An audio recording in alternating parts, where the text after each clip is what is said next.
Барлықтарыңызға сәлем, сіздермен бірге дамумен. Бүгін біз патофизиология пәні бойынша қабыну тақырыбын талдайтын боламыз. Жалпы қабыну дегеніміз не? Қабыну біздің ағзамыздың қорғаныштық реакциясы болып табылады.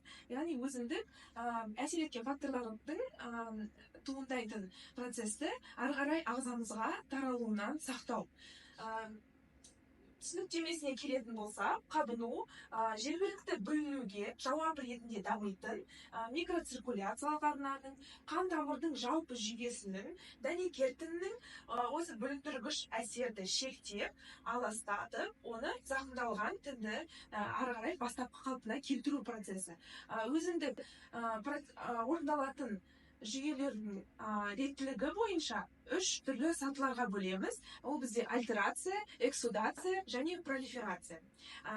Бізде осы 3 түрлі сатылардан көрінетін белгілерді біз жалпы және жергілікті деп 2 топқа бөлеміз.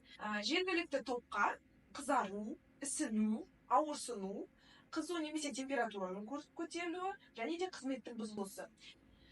Неге жергілікті деп аталады? Себебі ол осы көрсетілген белгілер зақымдаушы фактор әсер еткен аймақта ғана көрінеді. Ал жалпы белгілер ол өз айтып тұрғандай жалпы ағзада көрінеді. Яғни ол бізде қызба, лейкоцитоз, ТЖ-ның жоғарылауы, интоксикация, қанда жіті-фаза белоктарының жоғарылауы, диспротеинемия және де ағзаның аллергизациясы.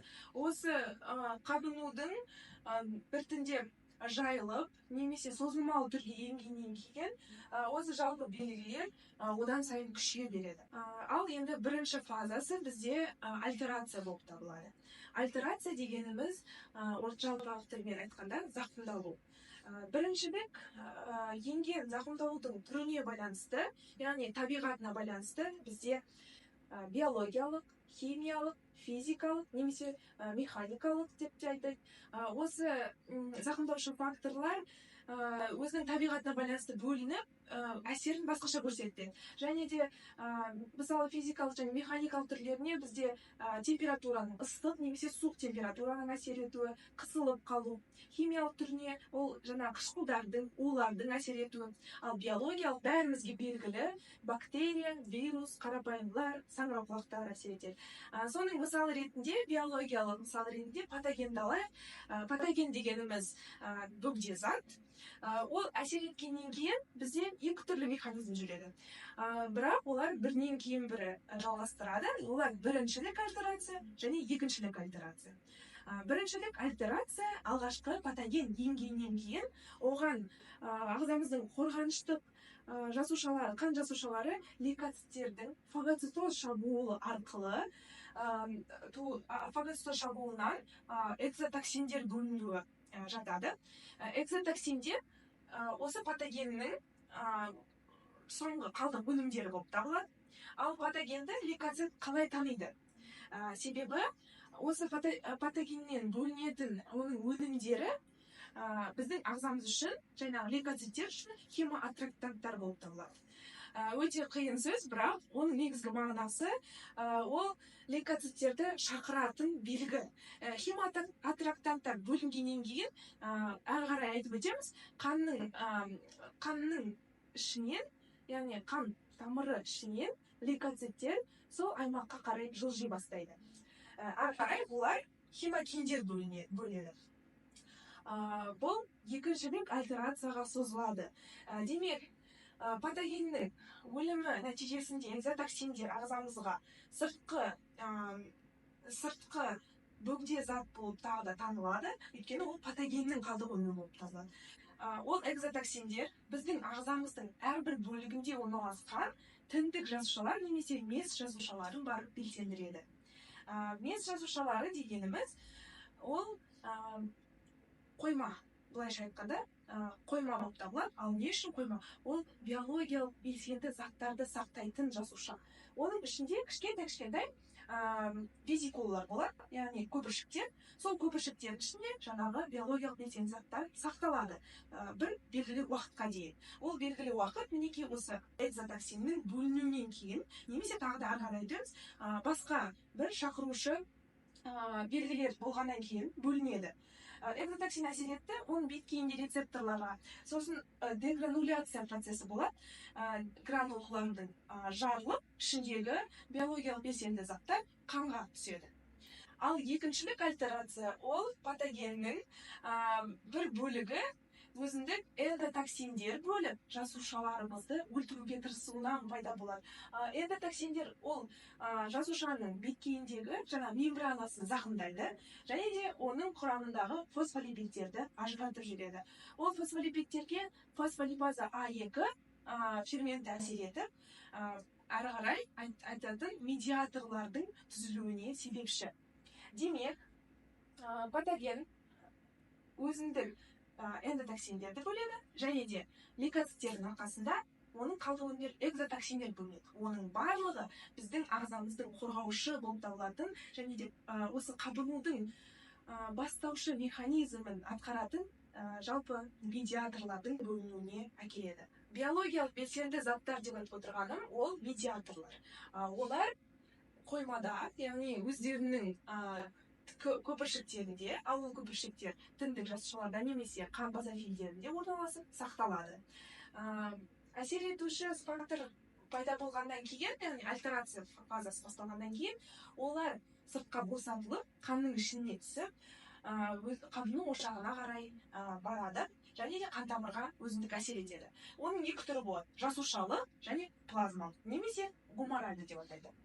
Жасушалы және плазмалық түрлерінің айырмашылығы, екеуі де жасушалардан синтезделеді, бірақ жасушалық түрі олар қабыну ошағына бірте белсенді түрінде келеді, яғни қан арқылы. Ал плазмалық немесе гуморальды түрі өзінің атайтып тұрғандай, қан мен плазмаға бірінші белсенсіз түрде босатылады, ал кейін қабыну ошағына жеткеннен кейін өз көзімен, яғни қабынудың болып жатқанына көз жеткеннен кейін ғана белсенді түрге айналады. Оның жасушалық түріне простагландиндер, лейкотриендер, жаңағы фосфолипидтердің туындылары, норадреналин, ацетилхолин, бәрімізге белгілі гистамин, серотонин, цитокиндер жатады. Ал плазмалық түріне бізде комплемент жүйесі, калликулин кинин жүйесіне жататын брадикинин және жалпы сол жүйесі, қанның ұю факторларының жүйесі, және де фибринолитикалық жүйе. Ары қарай, мысалы, біз гистаминнің рөлі маңызды деп айттық. Не себебі гистамин қабыну процесін іске қосады. Ол биогенді аминдер тобына жатады, серотонин екеуі. Және де гистамин өзіндік тобына, жасушалық тобына жататын простагландиндердің өндіруін арттырады. Әсер ететін нысана жасуша болып, қан тамырларының эндотелиоциттері болып табылады. Серотонин простагландиндер сияқты ауырсынудың тудыруын қамтамасыз етеді, және де тамырлардың өткізгіштігі мен тромб түзілуін белсендіреді.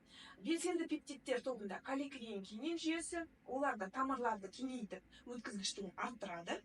Ал эйкозаноидтар тобына жататын бәрімізге белгілі простагландиндер, простациклиндер және лейкотриендер, олар ең күшті вазодилататорлармен және де нерв талшықтарының аяқтамаларын тітіркендіретін медиаторлар болып табылады.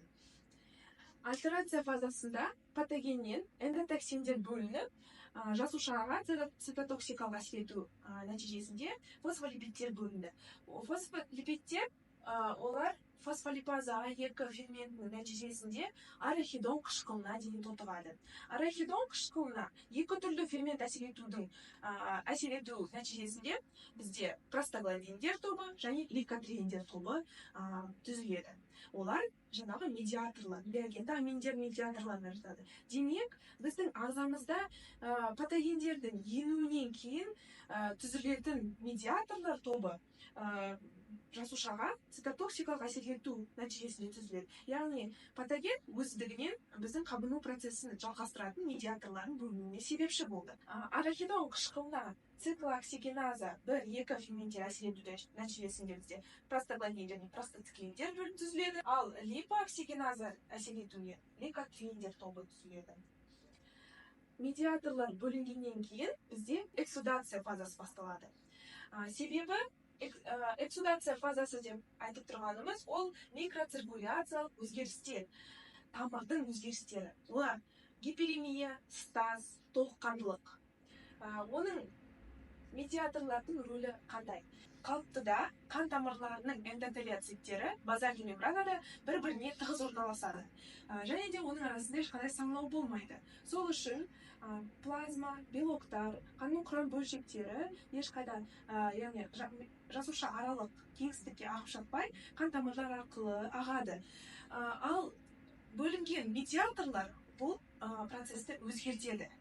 Гистамин эндотелиоциттерге әсер етіп, олар бір-біріне қарай жиналып, арасындағы саңылаулар ашық қалады. Сонымен қатар, гистамин, простагландиндер, брадикинин, олар вазодилататорлық қызмет атқарып, тегіс жасушаларына әсер етіп, жасушаның кеңістігін кеңейтеді. Туындаған саңылаулар мен қан тамырларының кеңеюіне байланысты қан белоктары мен плазмалары жасуша аралыққа қарай ағады.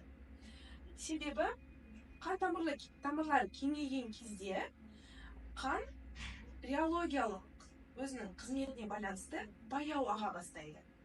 Және де саңылаулар пайда болғандықтан белоктар біртіндеп жасуша аралыққа қарай шығады, коллоидты осмостық қысым төмендейді, ал белоктардың артынан сұйықтық біртіндеп сол белоктардың концентрациясын азайту үшін плазмада саңылаулар арқылы шыға бастайды. Яғни қанның құрамындағы белоктар плазма үшін есік ашылды. Есік ашылғаннан кейін олар бірден сыртқа қарай шығуға тырысады. Аймақта коллоидты осмостық қысым төмендейді, ал гидростатикалық қысым артады.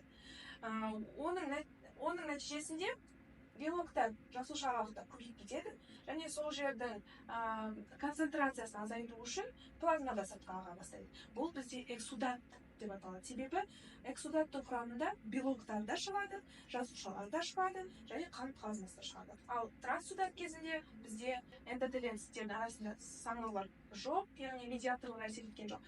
Ол тек қана сұйықтық, қан плазмасы ғана ағып шығады.